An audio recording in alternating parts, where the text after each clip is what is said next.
আসসালামু আলাইকুম প্রিয় দর্শক,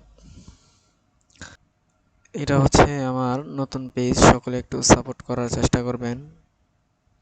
ইনশাল্লাহ আমি আপনাদেরকে ভালো কিছু দেওয়ার চেষ্টা করব। বিশেষ করে যারা ফ্রিল্যান্সিং বা ডিজিটাল মার্কেটিংয়ে আগ্রহী তাদের জন্য এই পেজটি। যারা ধারণা নিতে চান তাদের জন্য এই পেজ। সবাই একটু সাপোর্ট করবেন, আশা করি ভালো কিছু দিতে পারবো আমি। ইনশাল্লাহ দেওয়ার চেষ্টা করব। সকলে একটু সাপোর্ট সাপোর্ট করবেন। নতুন পেজ, সকলের সাপোর্ট চাচ্ছি। আসলে যারা সাপোর্ট করে পাশে থাকবেন, যারা ফ্রিল্যান্সিং ডিজিটাল মার্কেটিং এগুলাতে আগ্রহী যারা আছেন, বিশেষ করে তারা